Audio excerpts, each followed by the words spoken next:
ಇವತ್ತು ತುಂಬ ಸುಲಭವಾದ ವಿಧಾನದಲ್ಲಿ ರೇಷನ್ ಅಕ್ಕಿನ ಬಳಸಿ ಒಂದು ರುಚಿಯಾಗಿರುವಂತಹ ಹೊಸ ರೆಸಿಪಿ ತೋರಿಸ್ತಿದ್ದೀನಿ. ಮತ್ತು ಅದರ ಜೊತೆಗೆ ನನಗೆ ಬಹಳಷ್ಟು ಜನ ಯೂಟ್ಯೂಬ್ ಪೇಮೆಂಟ್ ಬಗ್ಗೆ ಕೇಳ್ತಿದ್ದೀರಲ್ಲ, ಅದು ಕೂಡ ನಾನು ಈ ವಿಡಿಯೋದಲ್ಲಿ ನಿಮಗೆ ಆನ್ಸರ್ ಮಾಡ್ತೀನಿ. ನನಗೆ ಇವಾಗ ತಿಂಗಳ ಎಷ್ಟು ಪೇಮೆಂಟ್ ಬರ್ತಿದೆ ಅಂತ ನಾನು ನಿಮಗೆ ಕೊನೆಯಲ್ಲಿ ಹೇಳ್ತೀನಿ. ಇವಾಗ ನೋಡಿ, ಮೊದಲಿಗೆ ನಾನಿಲ್ಲಿ 1 ಗ್ಲಾಸ್ ಆಗುವಷ್ಟು ರೇಷನ್ ಅಕ್ಕಿನ ಒಂದು 4 ಗಂಟೆ ನೆನೆಸ್ಕೊಂಡು ತೊಗೊತಿದ್ದೀನಿ. ನೀವು ಬೇಕಾದರೆ ರಾತ್ರಿ ನೆನೆಸ್ಕೊಂಡು ಮುಂಜಾನೆ ಮಾಡ್ಕೋಬೋದು. ಇದು ಇವಾಗ ನಾನಿಲ್ಲಿ ಮಿಕ್ಸಿ ಜಾರ್ ತೊಗೊಂಡಿದ್ದೀನಿ, ಅದರಲ್ಲಿ ಅಕ್ಕಿನ ಹಾಕ್ಕೊತಿದ್ದೀನಿ. ಸುಮಾರು 1 ಗ್ಲಾಸ್ ಆಗುವಷ್ಟು ಅಕ್ಕಿ ಇದೆ. ಇದು ಒಂದು 4 ತಾಸು ನೆನೆಸ್ಕೊಂಡು ತೊಗೊತಿದ್ದೀನಿ. ಓಕೆ ನೋಡಿ, ಇವಾಗ ನಾನಿಲ್ಲಿ ಮೊಸರು ಹಾಕ್ಕೊಂಡು ರುಬ್ಕೊತಿದ್ದೀನಿ. ನೀವಿಲ್ಲಿ ಮೊಸರು ಬದಲಾಗಿ ನೀರು ಕೂಡ ಹಾಕ್ಕೋಬೋದು. ಇವಾಗ 2 ಸೇರಿಸಿ ಮೊದಲಿಗೆ ನಾನು ಹಾಗೆಯೇ ರುಬ್ಕೊತಿದ್ದೀನಿ. ನೋಡಿ, ಸ್ಮೂತಾಗಿ ರುಬ್ಕೊಂಡಿನಿ ನಾನಿವಾಗ. ನಾನಿಲ್ಲಿ ಒಂದು 2 ಆಲೂಗಡ್ಡೆ ತೊಗೊಂಡಿದ್ದೀನಿ. ಬೇಯಿಸಿಟ್ಟಿದಂತಹ ಆಲೂಗಡ್ಡೆ ಇದು. 1 ಆಲೂಗಡ್ಡೆ ಇದರಲ್ಲಿ ಹಾಕ್ಕೊತಿದ್ದೀನಿ. ಇದರಲ್ಲಿ ಆಲೂಗಡ್ಡೆ ಮಿಸ್ ಮಾಡದೆ ಹಾಕಬೇಕಾಗುತ್ತೆ. ತುಂಬ ರುಚಿಯಾಗಿ ಬರುತ್ತೆ ಇದು ಆಲೂಗಡ್ಡೆ ಹಾಕೋದ್ರಿಂದ. ಮತ್ತು ರುಚಿ ಕೂಡ ಅಷ್ಟೇ ಅಲ್ಲ, ತುಂಬಾ ಸಾಫ್ಟಾಗಿ ಬರುತ್ತೆ ಇದು. ಓಕೆ, ಮತ್ತು ಇದನ್ನು ಹಾಕ್ಕೊಂಡು ರುಬ್ಕೊತಿದ್ದೀನಿ. ಮೊದಲೇ ಹಾಕಬಾರ್ದು ಆಲೂಗಡ್ಡೆ, ಮೊದಲಿಗೆ ಅಕ್ಕಿ ರುಬ್ಕೊಳ್ಳಿ, ಆಮೇಲೆ ಇದಕ್ಕೆ ಆಲೂಗಡ್ಡೆ ಹಾಕ್ಕೊಂಡು ಮತ್ತೆ ಒಂದು ಸ್ವಲ್ಪನೇ ರುಬ್ಕೋಬೇಕಾಗುತ್ತೆ ಇದಕ್ಕೆ. ಓಕೆ ನೋಡಿ, ಒಂದು ಬ್ಯಾಚ ರುಬ್ಕೊಂಡಾಗಿದೆ. ಇವಾಗ ಇನ್ನೊಂದು ಬ್ಯಾಚ್ ಕೂಡ ಅದೇ ಅಷ್ಟೇ. ನಾನಿಲ್ಲಿ ರುಬ್ಬೋಕೆ ಮೊಸರು ಹಾಕ್ಕೊಂಡಿನಲ್ಲ, ನೀವು ಬೇಕಾದರೆ ಇಲ್ಲಿ ಮೊಸರು ಇಲ್ಲ ಅನ್ನೋದಾದರೆ ಇಲ್ಲಿ ನೀರು ಕೂಡ ಹಾಕೋಬೋದು. ಓಕೆ, ಮತ್ತೆ ಅಕ್ಕಿ ಹಾಕ್ಕೊಂಡಿನಿ, ಮತ್ತೆ ಒಂದು 2-3 ಚಮಚ ಆಗುವಷ್ಟು ಮೊಸರು ಹಾಕ್ಕೊಂಡು ಇದನ್ನು ರುಬ್ಕೊತಿದ್ದೀನಿ. ಮೊಸರು ಹಾಕೋದ್ರಿಂದ ತುಂಬ ರುಚಿ ಬರುತ್ತೆ ಇದು ತಿನ್ನೋಕ್ಕೆ. ನೋಡಿ, ಸೆಕೆಂಡ್ ಬ್ಯಾಚ್ ಕೂಡ ನಾನು ಮೊದಲೇ ಹಾಗೇ ರುಬ್ಕೊಂಡು ಮತ್ತೆ ಇದರಲ್ಲಿ ಆಲೂಗಡ್ಡೆ ಹಾಕ್ಕೊತಿದ್ದೀನಿ. ಅಂದರೆ 1 ಗ್ಲಾಸ್ ಅಕ್ಕಿಗೆ ಒಂದು 2 ಆಲೂಗಡ್ಡೆ ಸಾಕಾಗುತ್ತೆ ಇದಕ್ಕೆ. ಓಕೆ, ಇದು ಕೂಡ ಅಷ್ಟೇ, ಮತ್ತೆ ಸ್ವಲ್ಪ ರುಬ್ಕೊತಿದ್ದೀನಿ. ನೋಡಿ, ಇದು ಕೂಡ ನಾನು ಹಾಗೆಯೇ ರುಬ್ಕೊಂಡಿನಿ.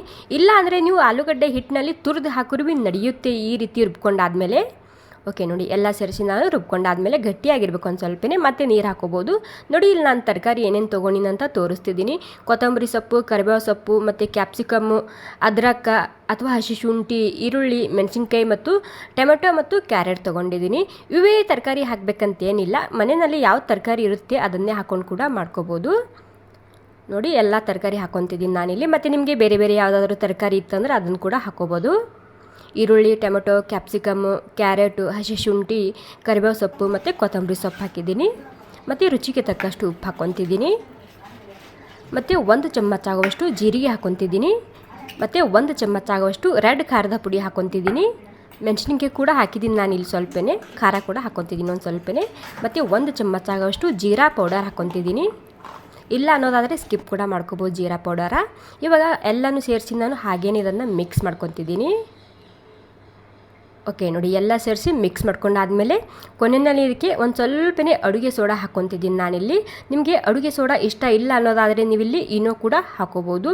ಅಥವಾ ಈ ರೀತಿ ನೀವು ರಾತ್ರಿನೇ ತಯಾರು ಮಾಡಿ ಇಟ್ಕೊಂಡು ಮುಂಜಾನೆ ಬ್ರೇಕ್ಫಾಸ್ಟಿಗೆ ಕೂಡ ಇದನ್ನು ಮಾಡ್ಕೋಬೋದು. ಓಕೆ, ಒಂದು ಸ್ವಲ್ಪನೇ ಹಾಕ್ಕೊತಿದ್ದೀನಿ, ಜಾಸ್ತಿ ಇಲ್ಲ.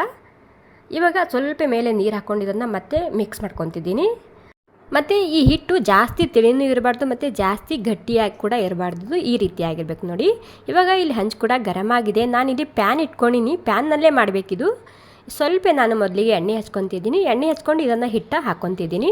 ನಿಮಗಿಲ್ಲಿ ಯಾವ ಸೈಜಿನ ಬೇಕು ಆ ಸೈಜಿನ ನೀವು ಇದನ್ನು ಮಾಡ್ಕೋಬೋದು. ಓಕೆ, ಇವಾಗ ಸ್ಲೋ ಗ್ಯಾಸ್ನಲ್ಲಿ ಒಂದು 2 ನಿಮಿಷ ಮುಚ್ಚಿಡ್ತಿದ್ದೀನಿ ಇದಕ್ಕೆ. ಓಕೆ ನೋಡಿ, ಒಂದು 2 ನಿಮಿಷ ಆಗೋ ತನಕ ನಾನು ಮುಚ್ಚಿಟ್ಟಿದ್ದ. ಮೇಲೆ ಎಲ್ಲ ಡ್ರೈ ಆಗಿದೆ. ಇವಾಗ ಡ್ರೈ ಆದಮೇಲೆ ಮೇಲೆ ಒಂದು ಸ್ವಲ್ಪನೇ ಲೈಟಾಗಿ ಎಣ್ಣೆ ಹಚ್ತಿದ್ದೀನಿ. ಎಣ್ಣೆ ಹಚ್ಚಿ ಇದನ್ನು ಉಲ್ಟಾ ಹಾಕ್ಕೊತಿದ್ದೀನಿ. ಓಕೆ, ಉಲ್ಟಾ ಕೂಡ ಅಷ್ಟೇ ಕೆಂಪಾಗೋ ತನಕ ಇದನ್ನು ಬೇಯಿಸ್ಕೊಂಡು ತೊಗೊತಿದ್ದೀನಿ.